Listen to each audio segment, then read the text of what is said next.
slow up, no I don't take shit. I got no love for the fakeness. If you wanna play tough and wanna hate this, I'll always show up. I don't ever slow up, no I don't take shit. I got no love for the fakeness. If you wanna play tough and wanna hate this, I'll always show up and make a statement. I don't ever slow up, no I don't take shit. I got no love for the fakeness. If you wanna play tough and wanna hate this, I'll always show up and make a statement. Everything I do so instinctive and so passionate. Every word I move so descriptive like an adjective. I got a vendetta against people who patented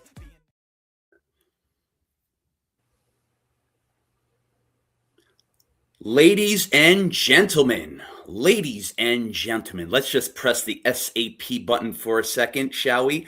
Las señoras y los gentlemenos, me llamo Chef Nico, yo soy un cochinero, el chef del pueblo, el chef estrella para NY Yankee Mania and World Sports Mania and Entertainment. Y estoy aquí para ti. Now let's go back in time, baby. Ladies and gentlemen, I am your people's chef, your chef of the moment.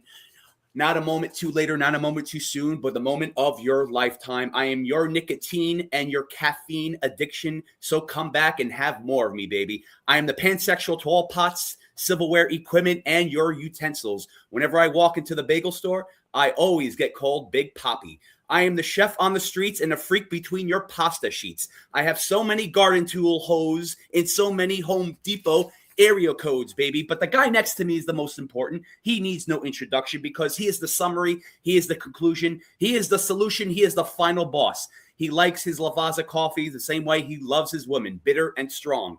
He wears his heart on his sleeve and dips it in his coffee along with his biscotti.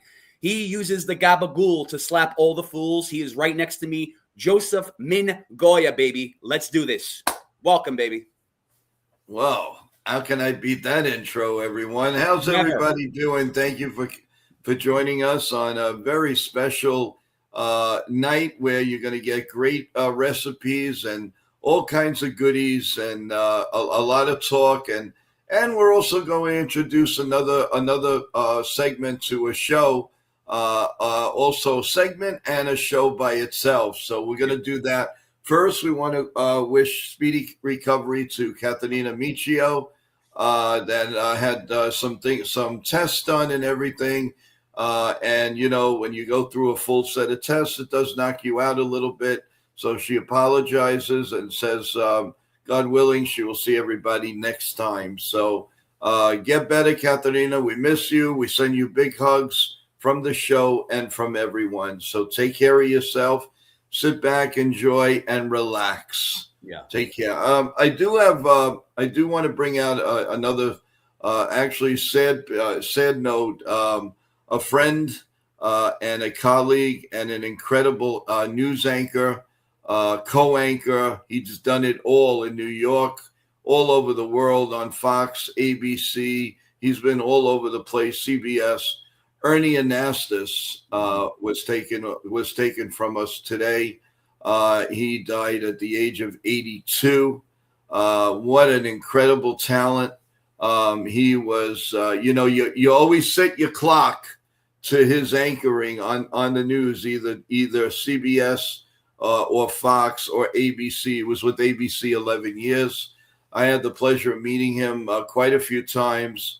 Treated me with nothing but respect, and we're going to miss him. Everybody's going to miss him. The new anchors have they have a big loss there, and the entertainment world also. So our condolences to Ernie's family, friends, and colleagues. Rest in peace, my friend. You are going to be missed. Take care, Ernie. All right, thank you for that. So Nick, let's start it off, and whatever you like to start out with in your menu, whatever holiday you want to start out with, go right ahead. Do you want to talk about the new spring off show first, or introduce that? If you want me to, I mean. Well, thanks, Nick. So today we put out a couple of shorts. We're going to do a segment here and a show on soap, on one of our favorite soaps that have been on the air since 1973, and that is The Young and the Restless. We are going to we're going to have a roundtable. We can have a roundtable discussion with the chat. I left out some nice questions. Will Nikki finally leave Victor after all these years and all these marriages and all that? Will Adam go back to the dark side now that Nick needs some help to get Matt out of their lives for good, who's terrorized the Newman family for many, many years? Is Phyllis going to reign supreme with Newman Enterprises? Is she going to hold on to it? What's going to happen there? Is she going to be left all alone? So all these questions, everyone. Like I said, I put a short out. We're gonna have a really, really great. We're gonna do gossip on it. We're going to do spoilers on it, and any breaking news from the show, comings and goings, you will know from us here at World Mania. So it's another glitch, another big scene that we're gonna do here on entertainment portion of the show. And we're really looking forward to it. So Young and Restless fans, come aboard and let's talk let's be young and let's be restless. Let's do this. Since 1973. March 26th, they celebrate another anniversary. 70 years on the soap. So that's not too shabby, huh? Not too bad. Never been a soap opera guy, so I never really had the, I mean, I know it had a lot of beautiful women in there, but that's it. That's all I know. Yeah. Oh, yeah. Well, that's all I know about soap operas. Yeah, my favorite on the show is Shannon. Sharon, she is just amazing. She's been with the show for over 25, 30 years. And she actually started out on As the World Turns, that was on for many years and went off in 2010. And so, it's the Newman family, it's the Abbott family, and the Chancellor family. So those are the three big families that go on. And you could have a 3-hour show just on that. But it's going to be a lot of fun, guys. And you never know, some guests will be coming up. Maybe your favorite your favorite actor and actress on the show. Who knows? Keep tuned. We will keep you posted, I promise. And all of our interviews will be live. So when that takes place, yeah, the wheels were turning on me the last couple of days, and I said, "Yep, let's do this," and we are going to do it. So thanks, Nick, we're bringing that out. And there is on there right now. We need your opinion. There's 3 question marks on the Young and Restless short. So please go to it and answer the questions, and then we'll debate it on our next time show, and look for more spoilers in a couple of days. All right, Nick, it's all yours. The floor is yours, my man. Well, thank you, Joe. Well, everyone here knows what they do on St. Patrick's Day. It's the traditional drinking. No, I'm kidding. No, it's not only that, right? Not only, I like to call mashed potatoes Irish guacamole, but even besides that, I want to get into something with corned beef that's very, very interesting and very, like, you definitely want to get a good ratio with corned beef, with fat and with lean meat. Sometimes they jip you. Like if you get, let's just say if you get like 20 pounds of corned beef, they'll have 10 pounds of fat on there. And then it's like you're losing your money. So you definitely want to watch out for that. Of course, don't trim all the fat. You don't want to make it lean where it's so tough. I like to keep a fine, maybe about 2-inch layer of fat on there, 2 to 2.5 inch of fat on there. So it keeps it nice and juicy. And I'll definitely do a tutorial one of these days, but it's going to be a little too late, but of how to trim corned beef. But depending on like when you do trim the fat, you could always keep the fat, believe it or not. So when you do trim the fat, you can cook it in a little oil to pretty much break it down. And then it's going to be, and then you can actually shred it, not just like coleslaw, but you could also shred it to make it like a flavorful liquid, so you can cook other things with that. So let's start with like a basic corned beef and cabbage. You know what I mean? So let's start with the corned beef. Look, this is, if you want to buy it already made, more power to you. That's fine. But this is something that's going to be made from scratch, and it's made from scratch. It's sort of, you achieve something, right? It's pretty much, you have you're pretty much making the time to do that. You're taking care of your prep list. But sometimes the best corned beef is brined, I would say 24 to 48 hours, 36, let's just say, let's give or take. So plan ahead, my friends. So the best thing to do with the corned beef, of course, and of course I can always give the recipes out, but here are specific ingredients. Corned beef, I like to braise it in a beef stock. Beef stock, of course, you can buy already made. Beef stock is sometimes what I do is I make it from scratch. I'll roast the beef bones, and it's a process. So, but you could also get beef stock from your local grocery store, unsalted, or sodium free, no MSG, or of course your basic one, that would work. So with the corned beef, you want to do bay leaves, caraway seeds, coriander seeds, cardamom, and cumin seeds for an extra bite to that. Peppercorns, mustard seeds, brown sugar, rice vinegar, kosher salt. Kosher salt is much better than iodinized salt. Kosher salt is the coarse salt, and iodinized is pretty much the granulated. Kosher, of course, there's other salts out there that are much better, like pink Himalayan salt. Also, like in regards to what's it called? There's other flavorful salts out there, but they're very expensive.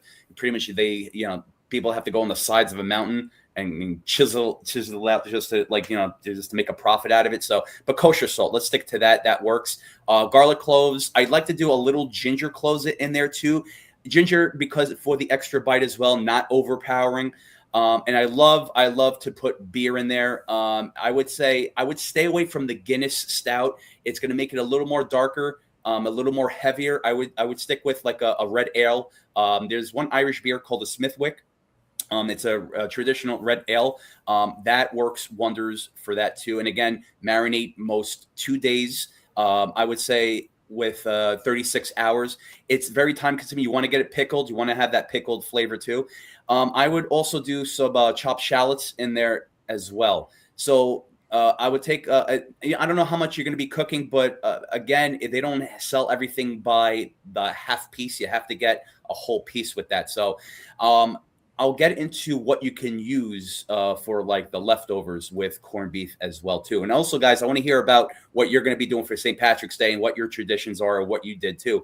But before we get into that, so when the corned beef is done marinating, I would slow cook it for 275 to 300 degrees for 6 hours, and 6 hours covered, and then 375 uncovered for 10 minutes to caramelize it.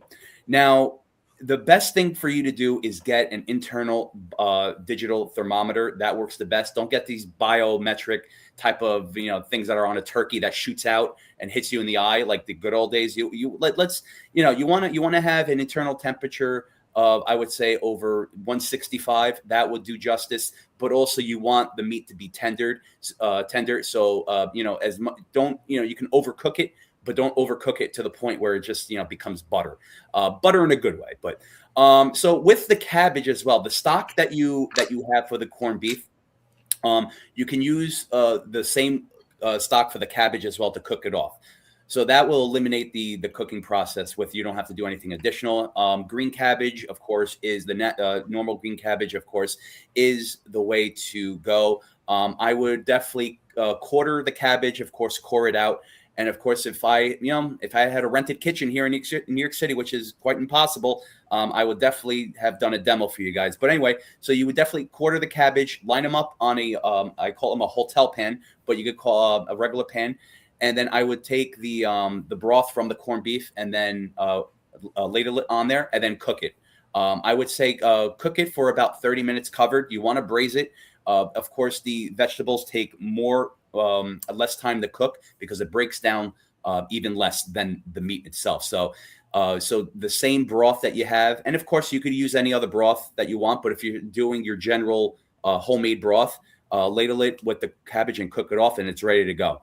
Now, using the fat that you trimmed off with the corned beef, and of course I love to use everything I never let anything goes to waste, because you can always utilize everything. And this is this is something that's really important. You could always utilize everything, and you could use it for other things as well. So using the fat is very unhealthy, of course, but it's also a good flavor substitution. So when you cut the fat and you saute it in your oil, you break it down.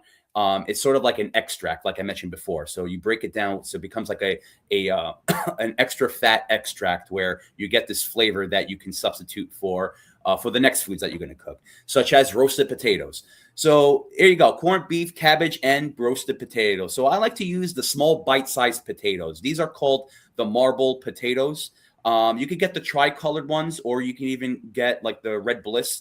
They call it the Red Bliss marble potatoes. They're like pretty much 1 or 1.5 to 2 bites, which is, better than, just doing the work to, for the big potatoes and cutting them in half or wedging them.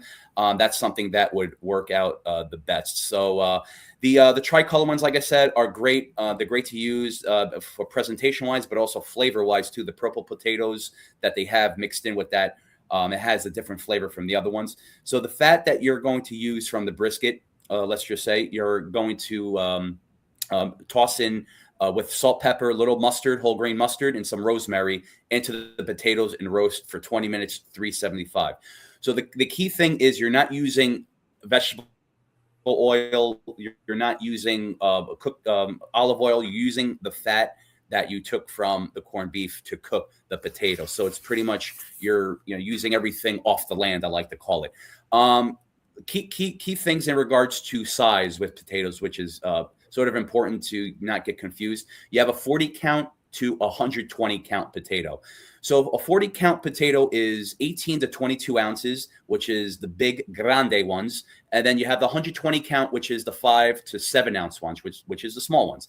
The more of a count, the smallest the size. I'm sorry. The more of the count, the smallest of the size. They also have A, B, and C. A size are the large ones, which is 2.5 inches. B are the medium ones, 1.5 inches, and C are the small ones, 1.5 inches. This will come in handy when you do cook eventually for your family or for your loved one, or just trying to get lucky. So these will come in handy if your significant other loves potatoes. So let's even with the potatoes too. You can pretty much, if you have a thing with like loaded potatoes or loaded potato skins, you can go from either size. But if you want something like a personal one, I would go with the 120 count. So that would work out the best. So now you have the corned beef. Now the corned beef that you have, you can make into a lot of different foods, leftovers. The best thing about, let's just say, turkey on Thanksgiving is the leftovers. You do so many things with that. Now let's talk about corned beef. Okay, so let's say you bought a corned beef, you cooked it off, and then you have a lot of it. Well, now you can make a lot of things. And the corned beef cooked, I would say give it about 6 days, 7 days tops. And because it's brine, because it's pickled, it's going to go a little extra. So you're safe with that. You'll be safe and you won't be starving. So corned beef Reuben sandwiches. So you could with rye bread. The golden rule with Reuben sandwiches is rye bread, but break the rules. You could have it in a wrap. You could have it in any bread that you want. That's perfectly fine. So corned beef Reuben sandwiches are pretty much like Swiss coleslaw, 1,000 Island dressing. So that, and with the also with the fat that you saved, you can brush on the rye bread to toast. So you'll have that extra flavor as well. Corned beef hash. So they call it O'Brien potatoes. That's the cubed potatoes with peppers and onions. That's the hash browns. But with the corned beef, you can incorporate that to the hash to have that with your fried eggs, your sunny side up eggs as well too. You can make corned beef Reuben or corned beef empanadas, quesadillas, tacos. You can make loaded nachos, potato skins. You can do tater tots, egg rolls, spring rolls, even loaded potato, like I mentioned before, like a loaded potato, like a loaded potato skins and stuff like that as well too. Even with let's just say a shepherd's pie, or even what's it called, like a cottage pie as they call it. Shepherd's pie is pretty much like ground lamb, and it has, Joe, you okay? Yeah. Okay.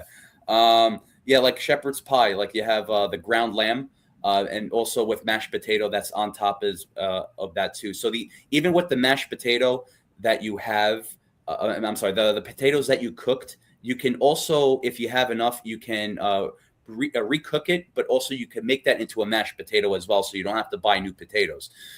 So then you have the ground lamb that you cook with what's it called?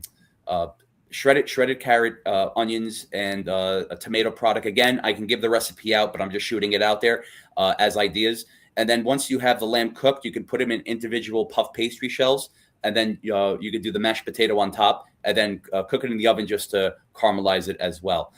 Guinness lamb stew. The popular with the stew in Ireland, also with the lamb, of course, is the Guinness.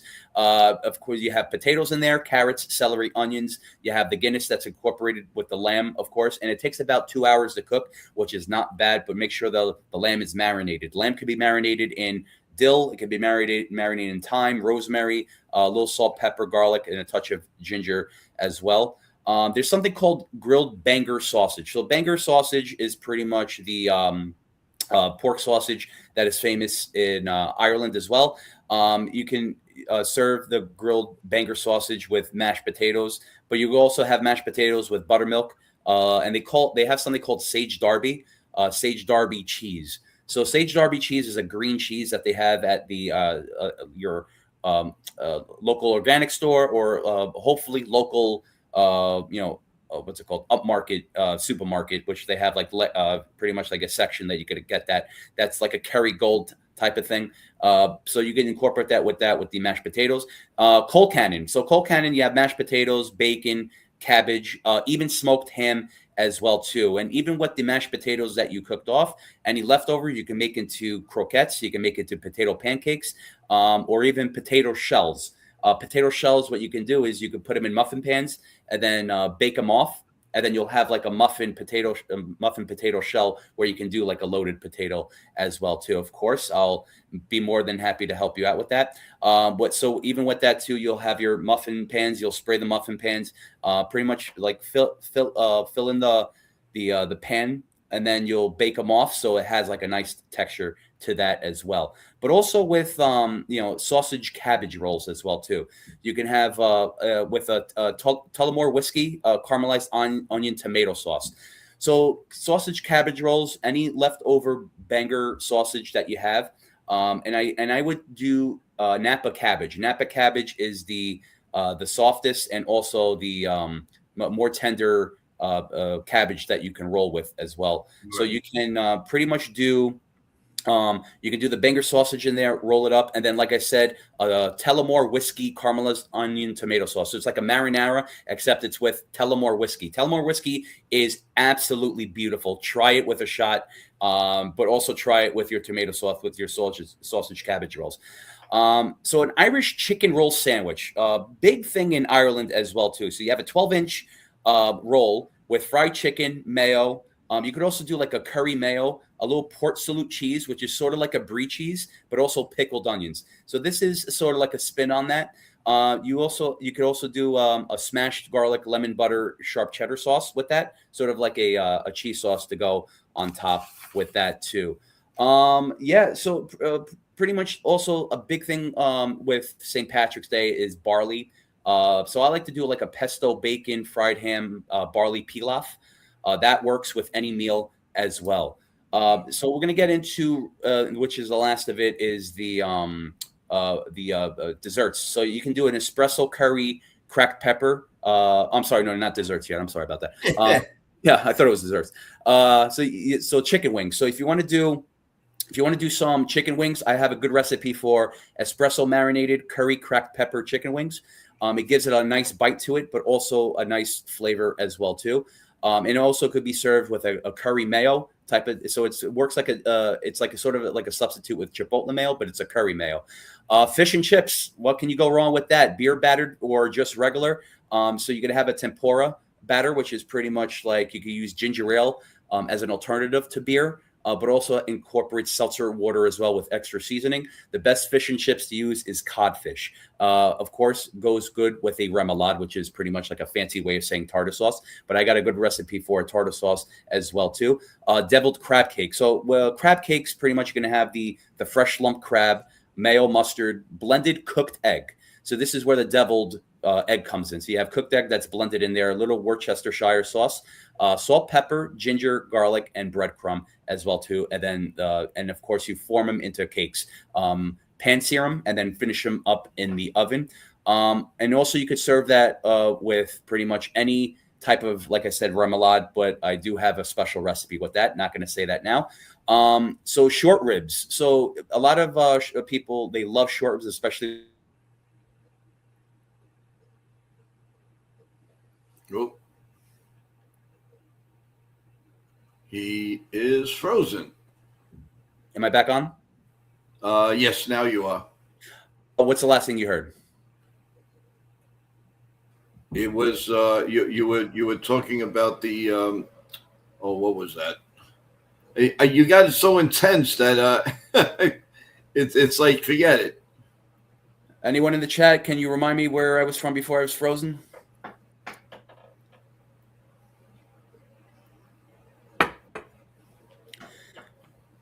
Thank you, Sean. Yeah, so I'm up to the short rib. Oh, the short rib, right? Okay. Yeah, so is the you were doing so many things all at once. You got me confused. Yeah, like I said, guys, I'd be more than happy to give all the recipes out because I can't just say it on the spot. That's why I'm going fast. Nosebleed, I got you. For example, Nosebleed reached out for recipes, and I'm going to give him recipes as well too. So feel free to to reach out as well. But yeah, if you ever want to come back to look at the channel and see what you like, then let me know, or Joe as well too. So going to back to the short ribs. Short rib sliders, and the best slider bread to use is the brioche. The brioche is very soft, but also can get very hard. That's what she said. No, I'm sorry. Very, very hard once the you leave it out because it's egg brushed and it's also egg incorporated. So short rib, what I like to do is I like to cook my short ribs with Jameson infused with a blended mushroom and cream. And a cream sauce. So you blend that, and then you also, when you put it on the sliders, you can do like a nice Gruyere cheese, which is a smoked cheese. Also, you could do some fried onions on top as well, and you could also do. I like to. This really doesn't. It's sort of. There's something called a banana ketchup. So this doesn't really go with the Irish type of flavor, but it's a perfect incorporation with that. Banana ketchup is more like on the Thai food side. But once you blend, yes, bananas and ketchup together and put a little bit on this, it's going to work wonders. If you want a little heat with that, then feel free to do so as well. Scallion chicken dumplings. Yes, this is also with the chicken and the scallion. It incorporates in dumplings. It gives it a nice color for St. Patrick's Day. And, of course, the blended chicken as well, too. And, of course, their chicken pot pie is, pretty much the comfort staple food for the United States of America, who's playing Canada tomorrow. Join me, Evan, and Jason. Little plug there for the live play-by-play. But there you go, like a little plug there, right? But even with like a chicken pot pie, that I'm not saying that's like an Irish staple, but a lot of people on St. Patrick's Day have that. If you never did, other people might. So please, that's a disclaimer right there. So don't threaten me. Anyway, going to the desserts right now. So I love to do a Jameson espresso cheesecake. And why not incorporate why not incorporate liquor? We have to do that. If you don't want liquor, don't put it in there. That's it. That's your substitute. But anyway, Jameson espresso cheesecake. We've also have a brown butter chocolate pistachio pudding. Bailey's honey cream cheese. Well, I can't read my own handwriting. Ooh, Bailey's honey cream cheese. Oh, there you go. Before I get into that, yes. So I have a soda bread, an Irish soda bread that's soaked in Bailey's honey cream cheese, and then also you could also do a Irish soda bread that's soaked in Bailey's honey cream cheese and black tea too. So it's pretty much like a play on a tres leches type of thing. So you have like a sort of like a pudding Irish soda bread. Speaking of Irish soda bread, there's something called a spotted dog Irish soda bread. That's the one with raisins. That's pretty much it. That's why they call it spotted dog, raisins. Then you have your other, they call it quick breads soda bread. That's with the caraway seeds. So this is pretty much science. This is something that you can't do. You can't do pretty much on the spot. Anything that's with desserts, with breads, anything like that, it's all a chemistry. It's all a science. And so you have to follow everything to a T. So this is where it's like you can't put a little bit of everything, a little bit of this and that. You have to follow it because it's all like leavening, it's all like rising and stuff like that. So one wrong move your Irish soda bread will turn to an Irish expired diet soda bread. I don't know. But like, so this is pretty much like a science. It incorporates like buttermilk, baking soda, and flour. These are like the main key ingredients. Amongst amongst sugar, eggs, butter, and salt as well. Even with butter too, it's like some people, they put melted butter in there. You need to put cold cubed butter. That makes a difference as well too. So that's something I can give a recipe right now. It's going to take 5 hours because it's all to a T. Also, I have a Guinness chocolate muffins that I've made, and then finally, I do have a rhubarb apple crumble. And also you could do a rhubarb, which is pretty much the stems from the beets. You can do like a rhubarb apple sheet tray bars as well too. So when you hear about strawberry rhubarb, it's or strawberry rhubarb pie, it pretty much goes together. The rhubarb breaks down where it just incorporates the a little more balanced sweetness to the desserts as well too. So that's pretty much the food. I mean, I have like other things, but Joe, if you want to like pretty much like take a I have a question on sure. the menu with St. Patrick's. So you mentioned about roasted potatoes, but a lot of I see a lot of families when they're making 5, 6, 7 corned beefs for the families, and I've seen that they go boiling potatoes. So they boil the potatoes. And I think to me that goes great with all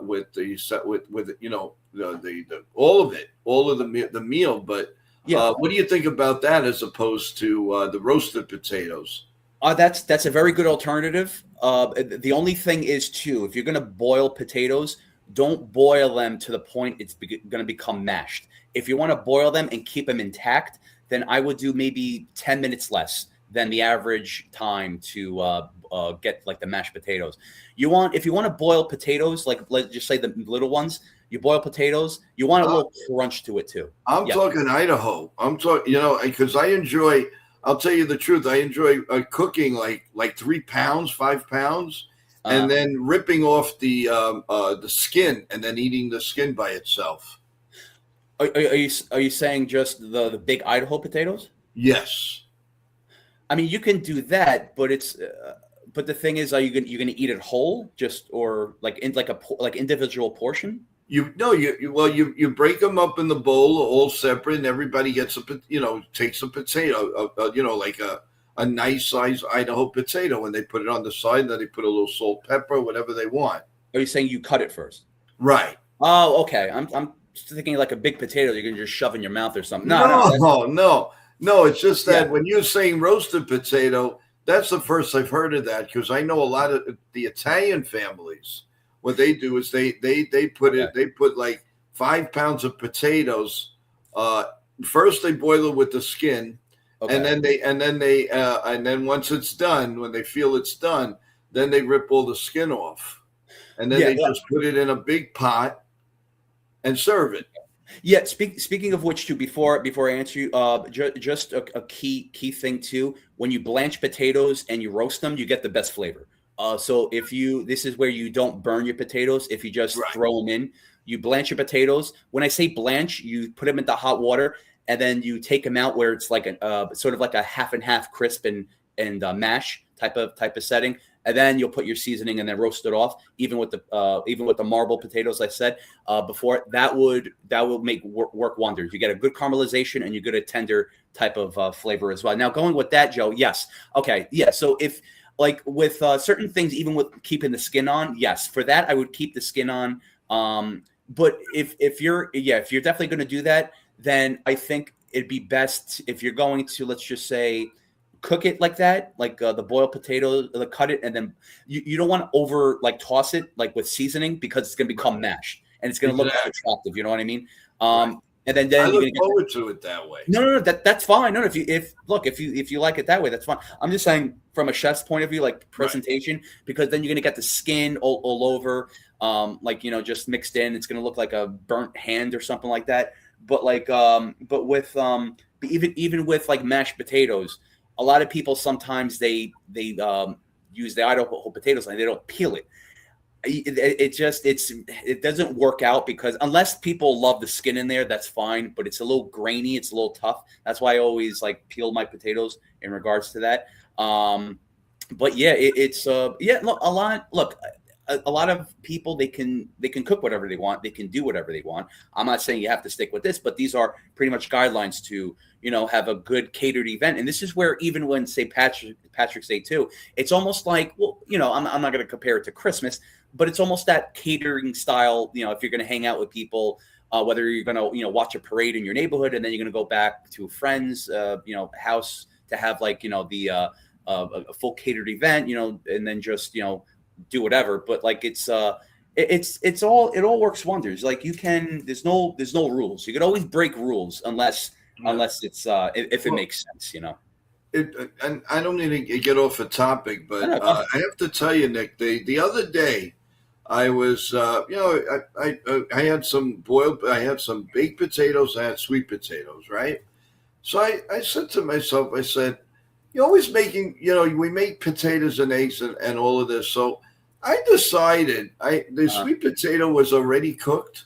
So I chopped it up and I kind of mashed it, and I mixed that in with my eggs. Okay. Yeah. And I made an omelet of sweet potato with it. I've never done that before. I put a little adobo seasoning, just a little. What? Yeah, I call it adobo. Whatever. Anyway, so I put a little of that and I cooked it. But what I do is I don't want to have the oil. So believe it or not, when I get like 2-3 eggs, put it all together, and I put it in a nice microwave pan, and I microwave it for 2 minutes. Okay. The omelet is fantastic. But what I couldn't believe is the taste of the sweet potato. Yeah. First time I ever had it in my life, Nick, it was delicious. I couldn't believe it. It's a good substitute. Yeah, no, it works. It works. Like they have sweet potato hash as well too. Like you could do, you could substitute with, of course. Yeah, I mean, sometimes I do, potatoes and eggs, and I throw peppers in there, and I throw mushrooms, whatever's around, whatever, just throw it in. No, of course, yeah. But when I just tried that, and I couldn't believe the taste. It was like, wow, this is awesome. It's like something new, at least something different for the morning. Yeah, and also too, like you could have sweet potato mash. That's something. You can have that. You can have the roasted sweet potatoes and like as a substitute.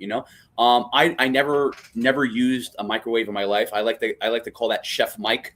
I never used Chef Mike in my life. So no, I mean, if you have a microwave and it's convenient, that's fine. But you'll never ever see me even if they threaten me, even if they lock me up in solitary confinement. No Chef Mike for me, man.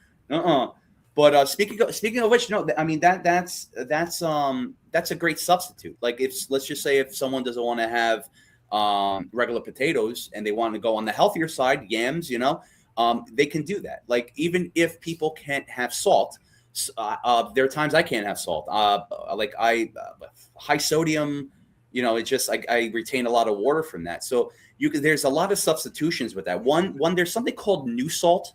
And there's also something called low salt. Oh, yeah. Low salt. It works. Or the substitute salt. Yes, they're all substitutes, but, and there's a big but. There's a big Kim Kardashian but.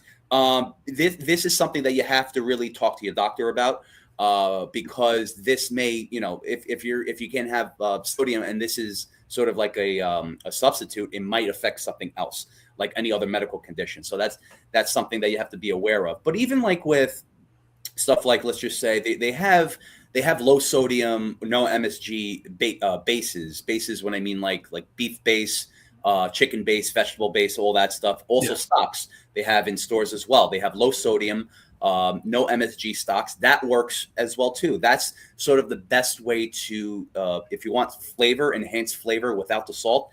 It's it's going to be a little bland, but that's fine. I think it's with the incorporation of herbs such as like herb fusions, like rosemary, thyme, sage, If you want, cilantro, if you love cilantro, I mean, some people say sometimes it tastes like soap. I love cilantro. If you want, like oregano, marjoram, chervil, like there's so many you can substitute with that. Another seasoning that I like too is Montreal.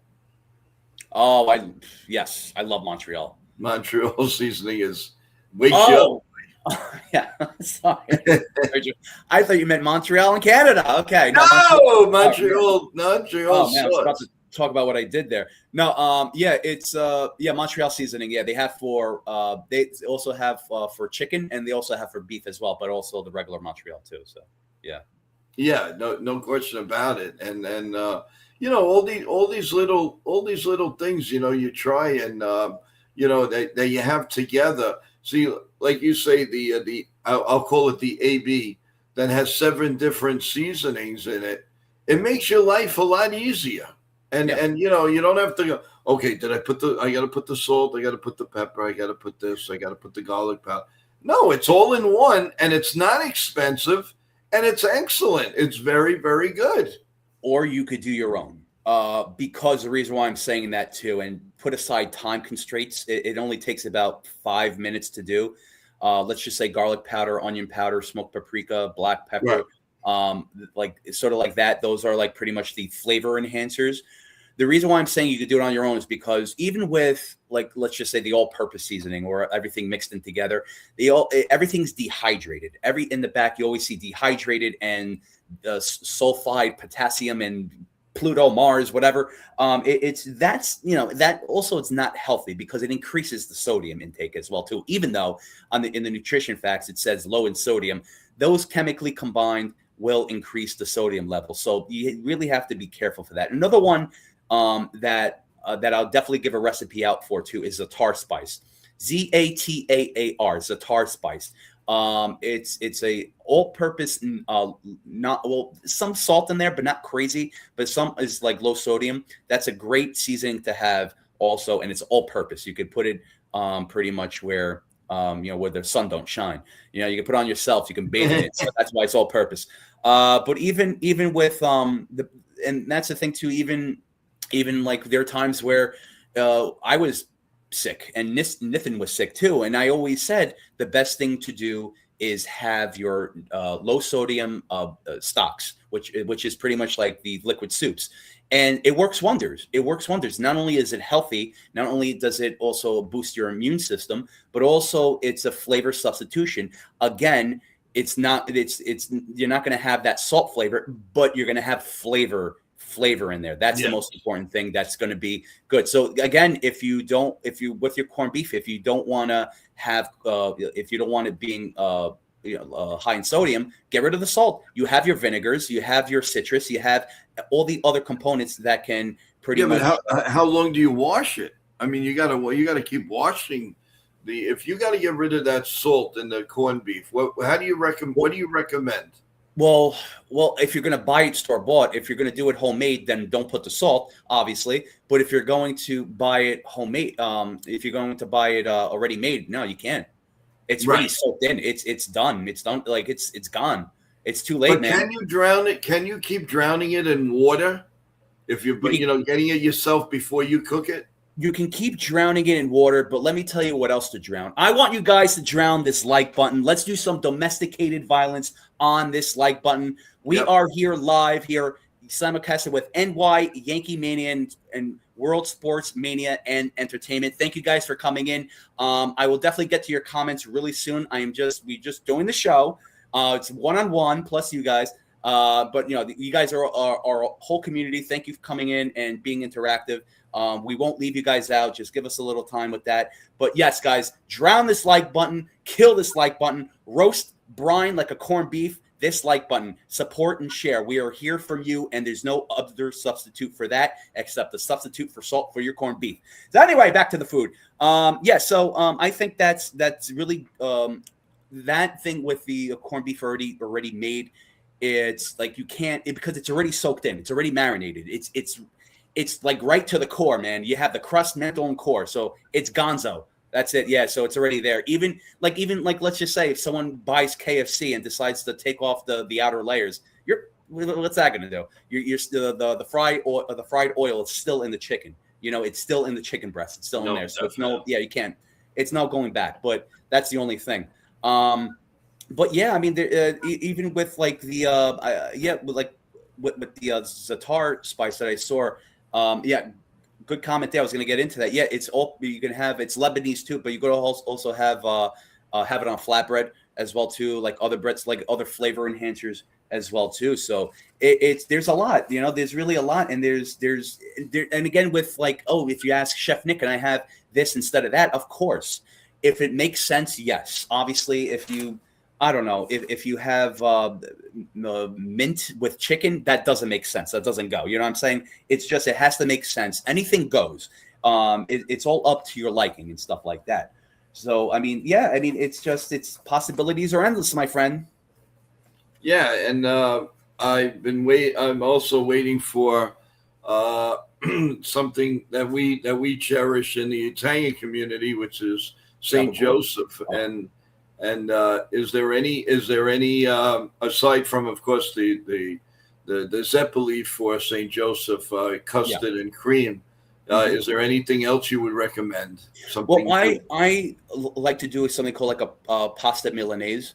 So you could do any pasta, but I love working with farfalle. That's the bow tie pasta. But there's also a lot. There's Gapinelli. There's bucatini. There's so many you can do. Well, there's bucatini for the sade for the that you have that's pasta.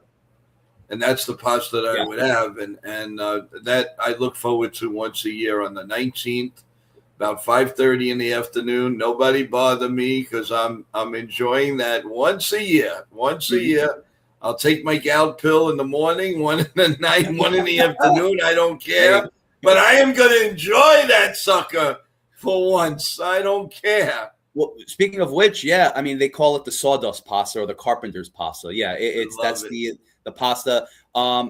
Sometimes they do with oil, but like I've done it with butter and garlic and breadcrumb. Like, but I like to do. You can put breadcrumbs in the side there. You can put little. We like for a little color. You put a little tomato, a little of your homemade sauce, but not a lot. But we used. Oh my God, that is.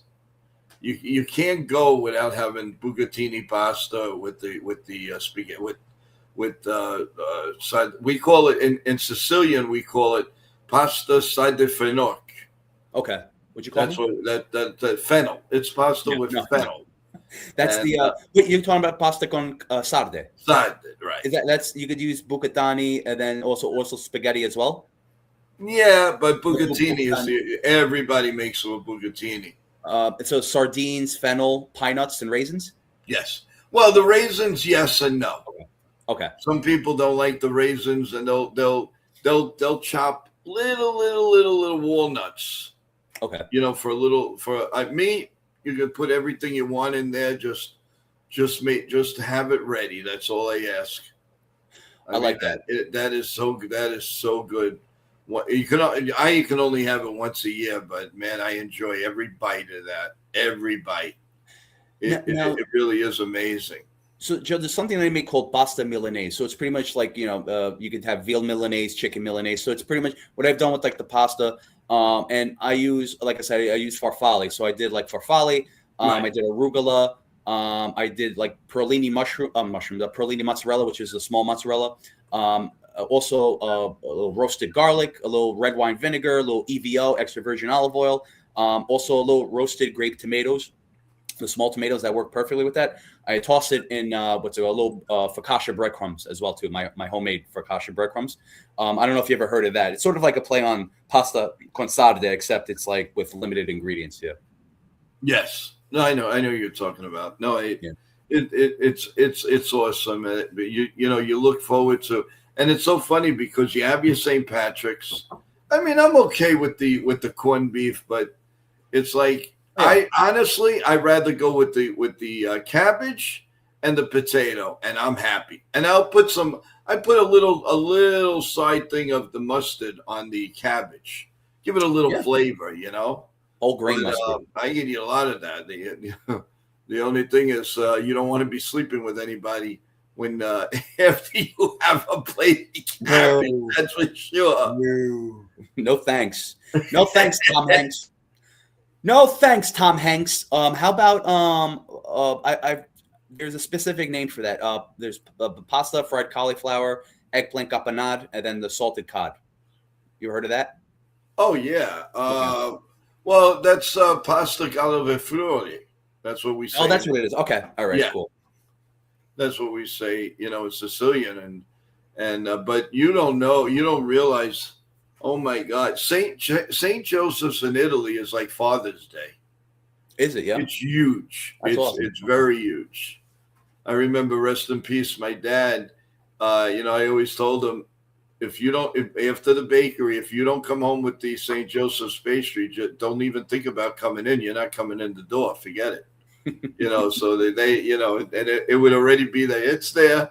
And my mom, she was unbelievable with cooking pasta like that. So, no, you know, they just made it unbelievable. So it was, you know, coming out of the bakery and everything, you get so it's the only thing I don't miss the hours. No, and I don't, but I do miss the smell of all of the bread and the cookies and the breadsticks and the anisette cookies, and you know, you can go on and on and on. It is really, really something that like you got to experience to really you know, the smell is just. You want to wake up at 5 o'clock in the morning and get your butter and start eating bread like crazy, which we never did because otherwise I'd really be a house. Oh, what a great morning routine, right? I love that. Oh man. Oh my God, forget it. But yeah, no, it's. But the menus that you have, Nick, are incredible. You know, so, and we didn't even touch the surface yet of Easter and Passover. Well, Joe, I was going to say, do you want to talk a little more of St. Joseph's Day, or are you? No, I'm good. I'm good. No, I wanted to bring up, and this is sort of, I would say mostly like, no, not mostly, but also before I move on, fava bean soup for St. Joseph's Day. Yes. Okay, that's a big. You can have fava bean soup. Yes. Okay. I definitely want to leave some time for the chat as well too. I see a lot of questions coming in, but before I do, I mean, I do have some. I mean, we can have it for another. I just want to let you know we do have a big hello from Nitin. Nitin, and the sports team. He's watching in the background of Jobber and the Mouth Show, which is live right now. They are around 55 in the column being rated as one of the best shows, guys. So if you've never had a chance, you know, to listen to Jobber in the Mouth, take a look. Out of all the thousands and thousands of shows that are on the internet, they are right up there. So kudos to them. Thank you, Nitin, for taking time and listening to us. We really appreciate that, Nitin. Thank you. And Nitin, I hope you enjoyed the my Indian delicacies that I prepared that you saw for Holy Week. So I'm hopefully you were, you know, pretty much impressed. So thank you. No, I appreciate you, Nitin. Thank you for everything. Thank you as usual. So So just I definitely want to have some time to talk to the chat as well. But I just want to just pretty much get in and then maybe we can have another show for Passover and for Lent. Sure. I have a lot of recipes for that, guys. But let's take it bite size. I think it's save that for another day. But I just want to talk about like a lot of like Irish bands that are pretty much sort of mainstream. But if you guys are fans of Flogging Molly, Dropkick Murphys, love them. The Dubliners, the Chieftains, the Cranberries. I love the Cranberries back in the 90s. U2. Of course, U2, right? Sunday Bloody Sunday. Mm-hmm. Then we have Thin Lizzy. And, of course, who would forget Danny Boy? Speaking of which, the original Danny Boy was sung by Al Hibbler, and who also sung I Would Be Home for Christmas back in the 50s, which was very interesting. So that's a good piece of history right there. I'm not a fan of Ed Sheeran, but he did sing Galloway Girl. Had to, pretty much mention that. Also, House of Pain. You remember that? House of Pain back, Jump. That's good. Yes, exactly. Poogies. Was that? Hey, Obama, is that how you say that? Poogies? I know I've heard it, but I don't know if it's pronounced that way. but yeah, there's a lot of bands that especially with like live bands playing at bars too. They it's just it's crazy because they pretty much there was one band that I seen in the city that covered U2, and it was just everyone was going wild, and then all of a sudden you heard the Dropkick Murphy song. I think it was like Sent Back to Boston. That was like one from the Departed movie, Departed. If you guys ever saw that. But anyway, going back to let's talk about like the beers that are really great for St. Patrick's Day. Of course, one of my favorites is Guinness Stout, not Guinness Drought, Guinness Stout. I do like the Smithwick's ale. That's the Irish red ale.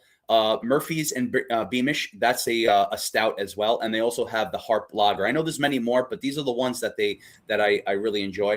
Now let's talk about non-alcohol beer, guys. You can also have enjoy your time with non-alcohol beer. They do have a Guinness 0.0, which is pretty much no non-alcohol. They have a Heineken 0.0, and Old Duels, like Joe brought up yesterday, which is non-alcohol, and also Corona Cero, which means Corona Zero in English. That's also a good non-alcoholic beer. And right now they also have something new that's trendy. It's called Athletic Brew. Pretty good, pretty decent. They do have Erdinger's, Whiplash, and Fierce Smile. These are some what's it called, alternative, guys, if you don't drink beer. But if you don't drink non-alcoholic beer, then your choice is pretty much your own way. So that's fine. Just want to pretty much put that out there. So that's pretty much it for the St. Patrick's Day wrap up. I definitely want to talk to the chat. I wanted to see all the comments, what you guys said. I know there's a lot of questions here, especially with Richard. I've seen Richard a lot, so I don't know. but yeah. When Richard's on, it's he's got one right here.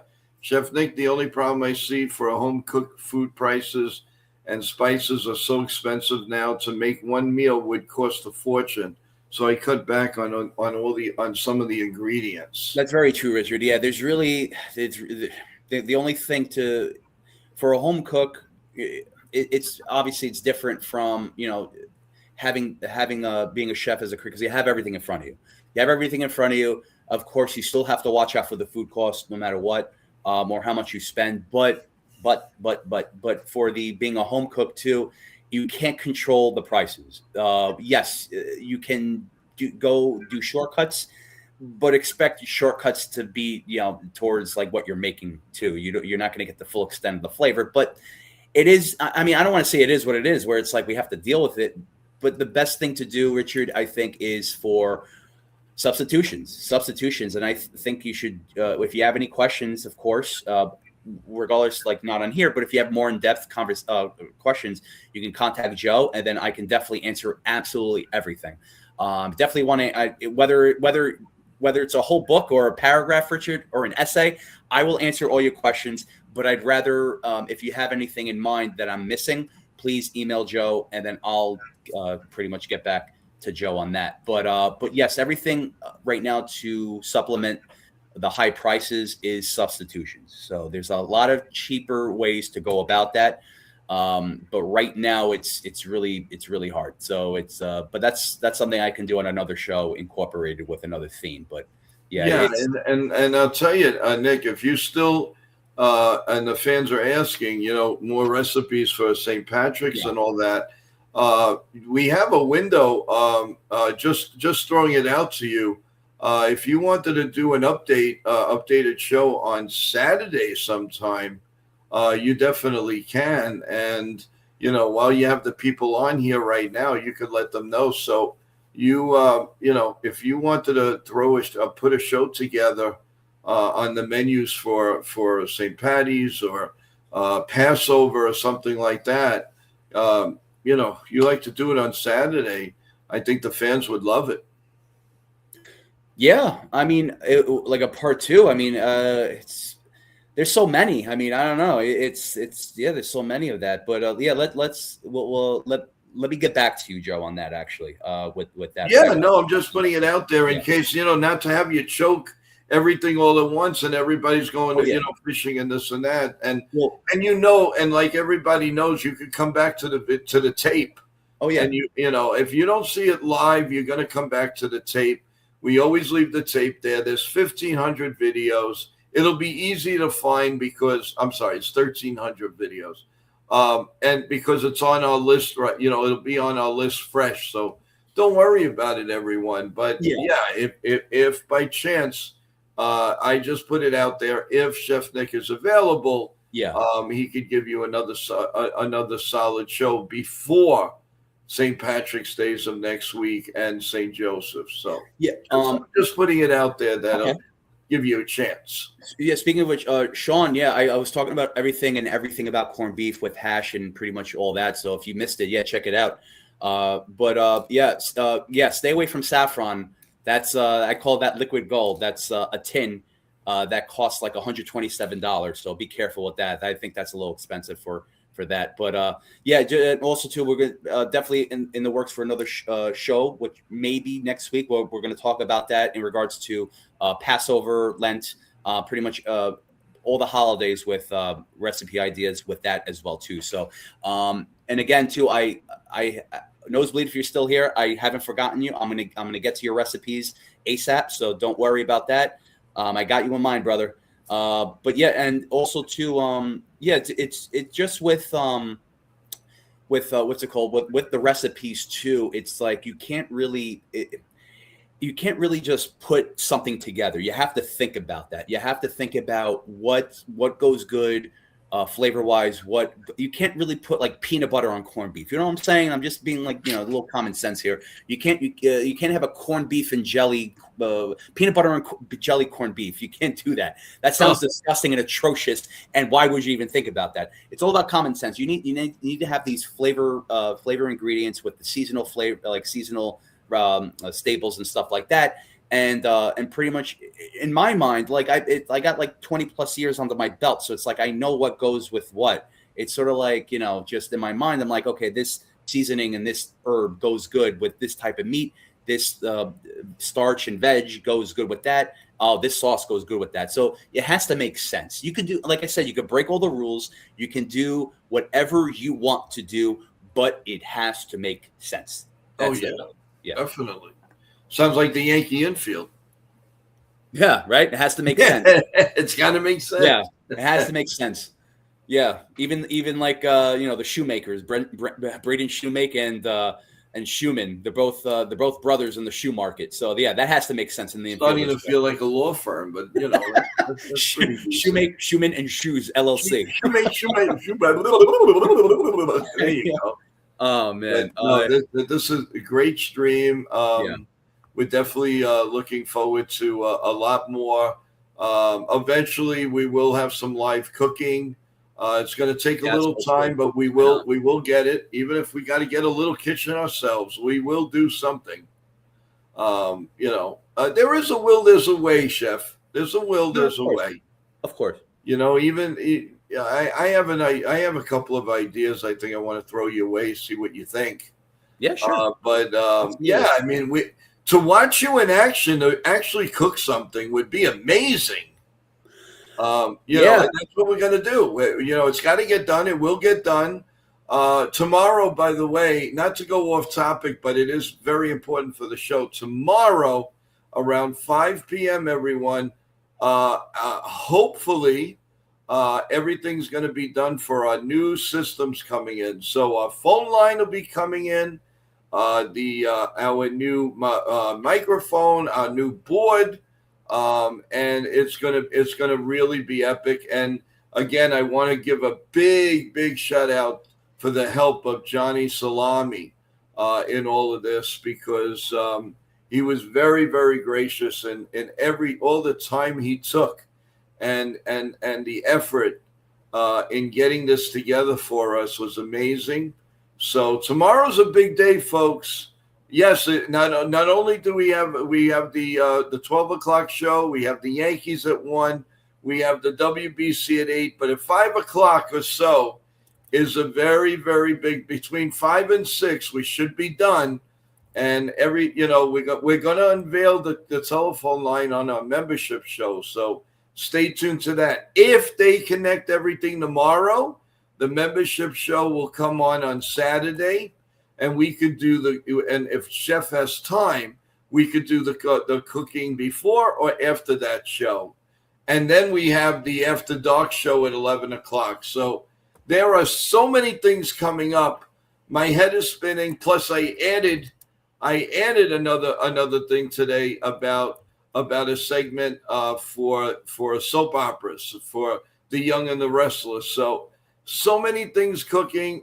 It's dangerous when I'm thinking out loud myself, because something else is going to develop, and we, putting all this pressure and stuff is great, but it's a lot of work. It really is a lot of work, everyone, but it's all worth it. I'm sorry, Chef, I didn't want to get off the subject. No, I think I was frozen for a little bit. I don't know if that was me or I don't know. A minute, like a second okay. on that end. But no, it was good, and yeah. I definitely one of the things I definitely want to mention too. It's like not only like and we had this big thing. We had the a big conversation last week too on the entertainment show with music, but like with food, it's like food makes everyone come together, and it brings us all together. And this is not, I'm not trying to be like sentimental here. I'm just trying to like just pretty much like no, I'm just trying to like spit out facts, but also when you do something that's like passionate and you share it with someone, they see it in a different light, where it's like, wow, I love that, and he's sharing it with me. I want to be a part of that, and it just changes the mood. And the same thing with music too. And we talked about this last week as well too. And I wanted to just bring up a few Irish bands, Irish themed bands that were pretty much just of like the I don't know, Scottish or Irish. I get that confused a little bit. Correct me if I'm wrong. But even with U2, I love U2. And yeah, I love U2, but I also love the band U2. No, but the Cranberries too. It's like I love what a great band. I didn't like all their songs, but I liked a couple of their songs, like of course Zombie. And of course there was a big cover that I think you guys need to check out. It was a big hard rock song for Zombie. I forgot the name of it. I think it was called Wolf.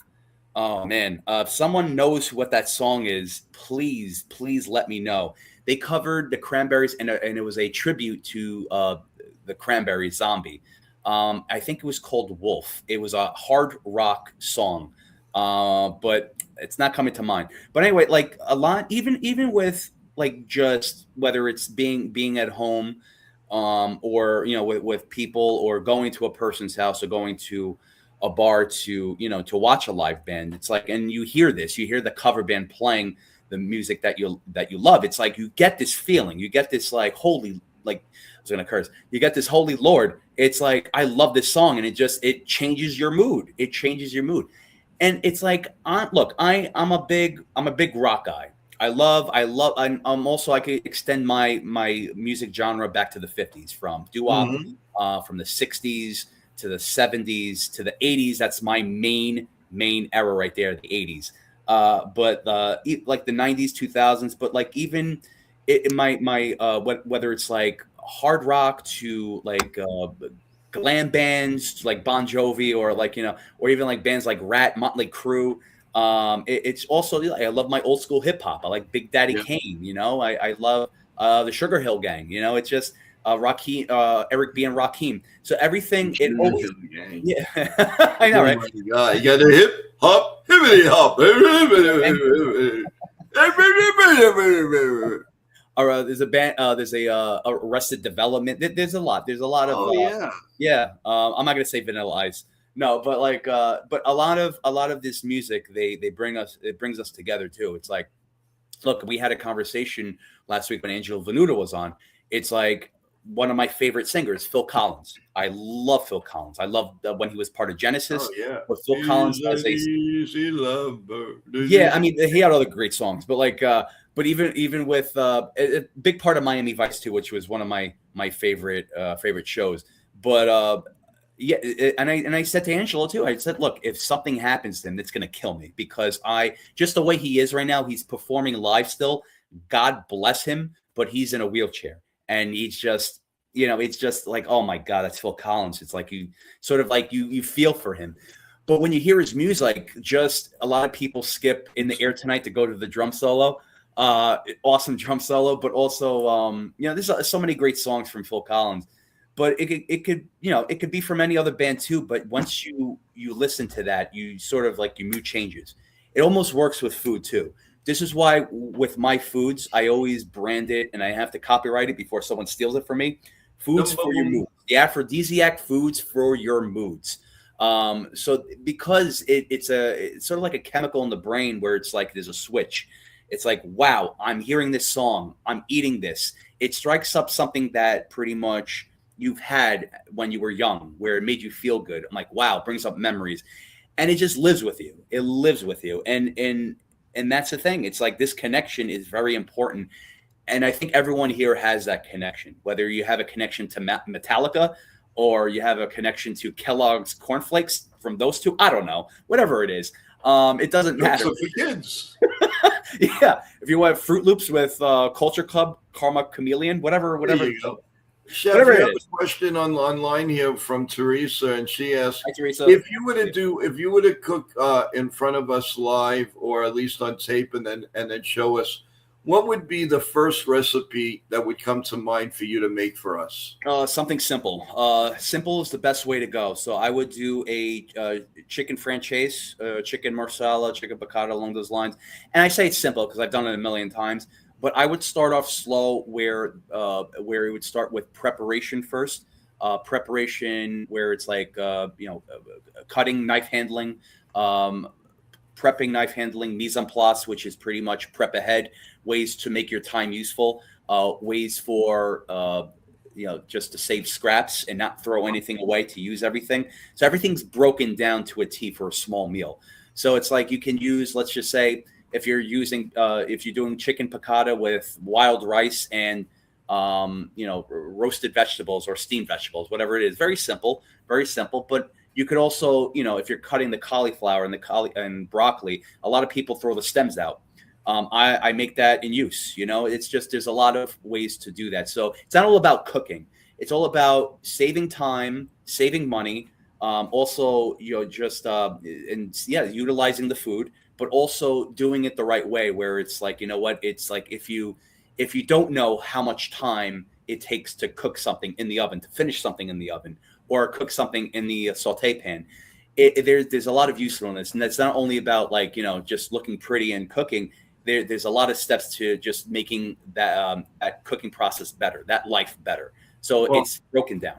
Teresa says, what about, now you said simple, what about just making a nice pasta dish for the first run? And then if there's time, maybe you'll make a cutlet, and a veal cutlet in your own way, or a chicken cutlet, maybe that you can make it different from the way people. But yeah, Teresa, it's going to come sooner than we think. Absolutely, Teresa. Eventually, we're gonna let everybody know. We're gonna put everything together with our phone, so the phone line, so you people can call up live while he's cooking, and we'll relay he'll hear your message through the computer. Absolutely. And we have a lot of nice things lined up for you guys. You just don't know it yet, because we can only say so much until things are in motion. But I can tell you, where there's a will, there's a way, and it's coming to World Sports Mania Entertainment in your area soon, and of course NY Yankee Mania as we get closer to the hill of 1,000 subs. Everyone, come on, we got a mission. It's like 43 to go. 43 subs to go, baby. Let's do this. Let's get the 1,000 subs for NY Yankee Mania and Entertainment too, because it will take us to different heights, and YouTube will take us to different heights, and we'll share the show out all the way. 5 more subs on the channel that you're on right now, so that we could do YouTube live anytime we want to come on. So we need your support. 5 subs tonight, or 4, whatever we need left. And then first thing tomorrow we can come on live with you, and it'll be a lot better, a lot easier, and it'll have its separate. It'll have its separate, scorn about it. The NY Yankee Mania will have one platform, and World will have another. And tomorrow night, World is going to be big because it's got the WBC game of USA against Canada. But don't worry, guys. The Cooking with Chef Nick is closer than you think. Yes. And again, with Kathrina MICCIO, we wish her all the best. We send hugs and kisses to her. She's, I'm sure she's now with the rest after what she went through today. And hopefully next week she will be back. Same thing, hopefully, with Maria Venuto. She's doing a lot with the singing, a lot of different venues. You could go on her website, on Facebook, Maria Venuto, and you'll check out some really cool recipes, singing, and all kinds of stuff. She's goofy sometimes, and it's a lot of fun. It really is. So a lot going on, folks. And the Yankees are getting close to opening day, and we've got to get those subs. So one way or the other, everyone, please find it, call it. I don't care if your brother's a nuclear fan. Just let him or her subscribe to the channel, please. We really appreciate each and every one of you. So Nick, like I said, anything else anything else you want to cover, or what? I think I'm good. I just want to mention one thing to Teresa. You just mentioned a pasta dish. Yeah, I mean, I can do a pasta primavera for just to start. Just to start. I can do a simple pasta, garlic, extra virgin olive oil, basil. Something like that to start. It's all about the technique. So we got one from Carol. Carol asked Nick. I always buy canned or a glass tomato sauce. Can you possibly do even just to prepare it, a tomato sauce that I could be proud of to make for my family without my mom or anybody helping me? Can you help us with that? Absolutely. Yeah. Okay. Carol, are you saying like a recipe for tomato sauce, to make a nice tomato sauce and surprise a family? Would you Absolutely. show, if you do it on the air, that would be great. She wants to see how it's done, how long it takes. So Sure. Carol, hang in there. We will get that for you soon. I promise. Carol, of course, I'll definitely be more than happy to do that. It's just I do have to do a disclaimer that it's not going to be traditional, because I feel like if I do it my own way, it's people are like, oh, that's not the way my grandma used to do it. So sort of have to, sort of fight that. But for you, yes, you're going to see it my way. There you go. Yeah, and it's Frank Sinatra's way. And Woo! Oh, yeah, there you go. Way. He did it his way. Regrets. Chef Nick has a few, but then again, too few to mention. Oh, we got Angelo back. How you doing, Angelo? No, just kidding. But no, this is great stream, everyone. It was cool, and hopefully, if everything goes right, the stars align right, you'll get more recipes maybe on Saturday before or after the. Well, you know what? Even in the midnight, the 11 o'clock show, if everybody's okay, that's true. Come back at 11 o'clock. Worst comes to worst. And Nick will hopefully come on and give you a few more recipes as we get closer to St. Patrick's, which is only a few days away. That's true. Yeah. So, I mean, it's, as they say, you plink or you get off the pot, because I don't want to say the word. So there you go. But no, anything else, Nick, you want to touch base? I'm just going to give my final thoughts. No, I mean, thank you guys very much for tuning in. I thank you for the community for being interactive. I'm sorry I haven't gotten to any questions if you guys had. We tried to get as much we can. But if you again, I will be more than happy to answer you guys' questions if you reach out to Joe, and he will get in touch with me, and then I will tell you everything to a T. So a chef never tells his secrets, but I do. So don't worry. I'm that guy. I'm that One guy, one one man. quickie one quickie question. I don't Uh, go through all the roasting of corned beef. What does Chef Nick think about pressure cooker? Richard, that's fine. Yeah, like I said, air fryers, pressure cookers. I'm fans of that. It's pretty much, what am I gonna say? No, get the commercial equipment. No, obviously not. No, I think that's a perfect kitchen time equipment that you can have for your own. So I think that works well. Yeah, why not? Yeah, even an air What's fryer too. Yeah, the only thing I don't like is the microwave. I don't like Chef Mike. But air fryers are fine. I'm good with that. I'm good with pots, pans, planes, trains, and automobiles. I'm good with that. I'm good with pressure cookers. That's fine. No, it's if it's convenient for you and you think it's going to come out good to your liking, go for it, my friend. Go for it. Yeah, that's a great idea. And there again, there's nothing wrong with air fryer. I mean, I Yeah. swear Oh by yeah. air fryers. No question about it. I swear by it. So and I love it.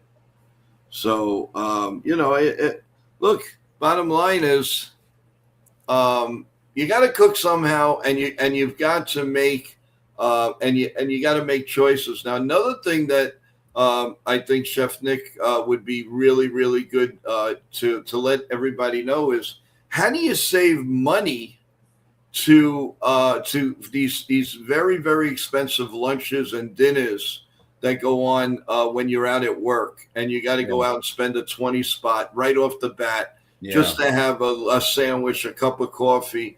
What that could be for another show by itself. Yeah, but What I can can say. we make on an everyday basis to save money? Have it for a couple of days, or at least make it, freeze it, and let's say you have it on a Monday, you can have it on a Wednesday or a Thursday or the next Friday. Yeah. That's another show I think is very, very important while Chef Nick is getting ready possibly to do some cooking in front of us. Yeah, I mean, like I could just answer that really quickly. Like the best alternative is to meal prep. A lot of people are doing that. There's a lot of business with that. It's a slow growing catering movement. Trying to get into my feet wet with that. Yeah, look, it's crazy. Whether it's you're on the East Coast, West Coast, California, New York, Boston, Massachusetts. Boston's in Massachusetts. Or wherever it's New Jersey.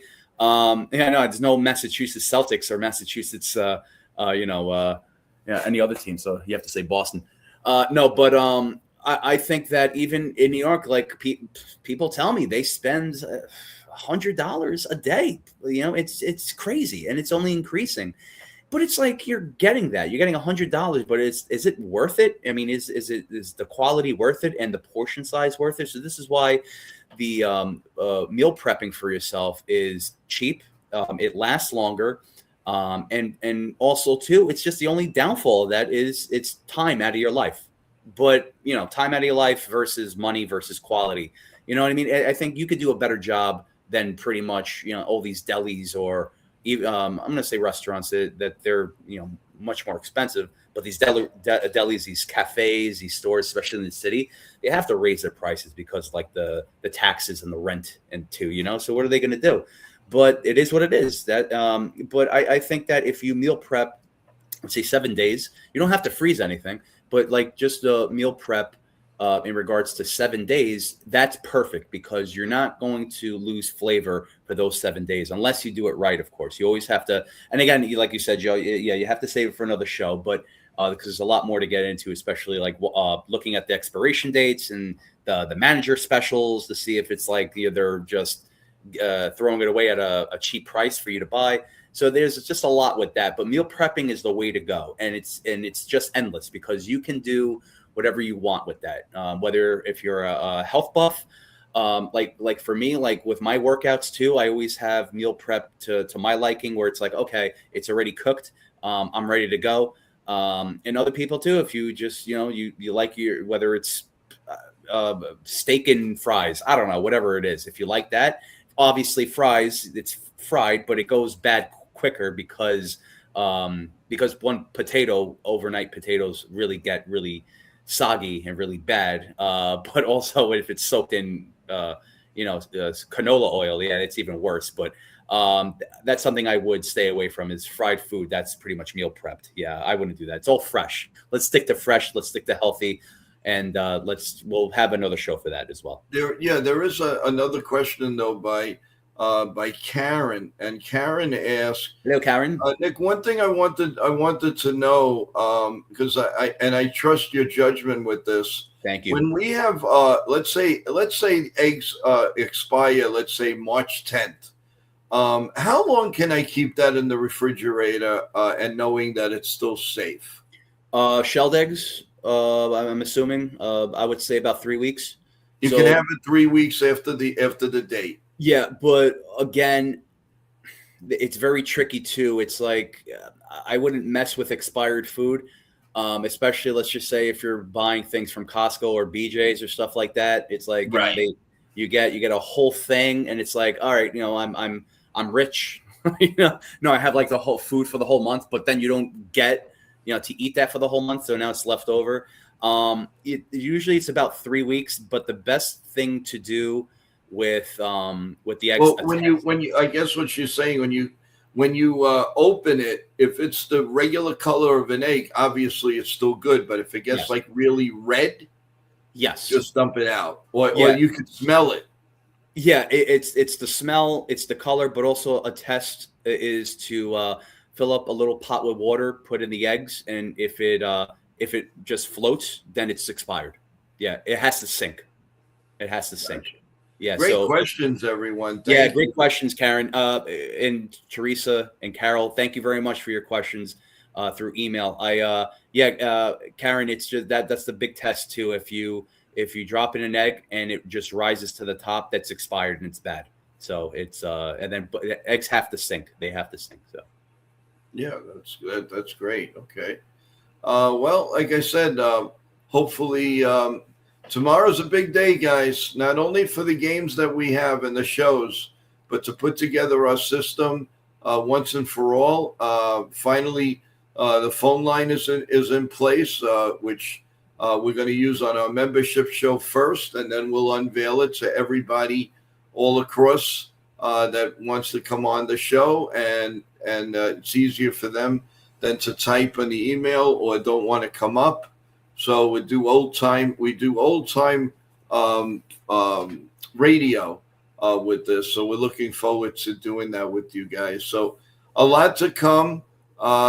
If you have soap opera fans and Young and the Restless fans, please tell them that we're going to start segments with the Young and the Restless and community talk with it, and let who's going to be right, or what the Newmans, the Abbotts are going to be up to, and all kinds of good stuff, everyone. So it's going to be a lot of fun. I'm looking forward to that. And hey, we could get a couple of nice soap opera guests I think you'll love. And I have a good feeling of where I'm going to start out with. So we'll see how everything goes, and we're looking forward to it. So Nick, great stream. Thank you. Anything else? Otherwise, hey, we come back tomorrow night. You guys come back tomorrow night. Oh wait, I just saw. Oh wow, I saw a question from Richard and Nosebleed too. What kind of knife sets do I use? Oh wow, great question, guys. So I have these are not on the retail market, so they're all commercial.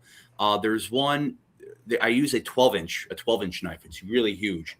I got big hands now, but like if you're talking about commercial, you're really not going to see it on the market. They don't sell it even on Amazon or like retail. But the ones I use are called Stanley Mark, and they're really good. But if you guys want good ones, there's a couple called Astor Cooks. They're a good knife set. There's a lot of Japanese knives too that people are going towards, and it's interesting where it's like, because people are not using saute pans anymore. People are using woks, WOK woks, to cook, to saute. because it's like the woks are so like oblong, where it's like you can cook a lot, like you can saute a lot in one shot.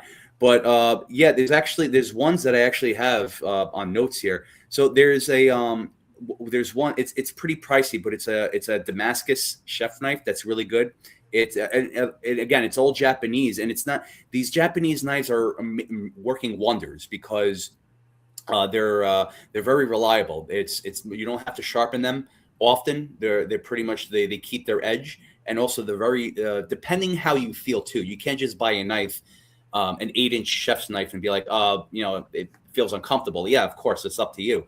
But there's a lot of Japanese knives to go for, but just be careful of the price as well too. And you don't want to get like a Temu type of knife where it's like they're advertising the brand name, but like you're getting a lesser quality. So just be careful of that.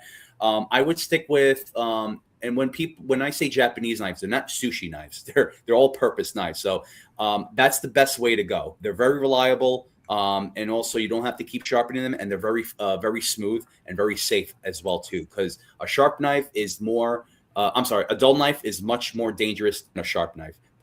So yeah, so just with that too, guys, I'll Nosebleed too. I'll give you a list of knives, reliable knives, so you can just look that up and do your research. And Richard too, I'll send that to Joe so he can send it your way if you do have contact. So, but yeah, it's better to write it down. I'll write it down on paper for you guys. And because of you, Chef, we have another member. Nosebleed has been a member now for 3 months. Thank you so much, Nosebleed.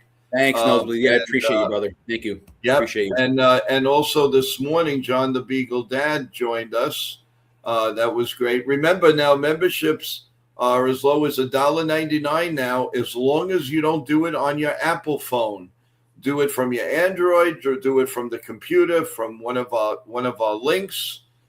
There's some reason there's a partnership with Apple, and they take $1 no matter what level you go in. So I recommend you don't do it from your Apple computer or Apple phone.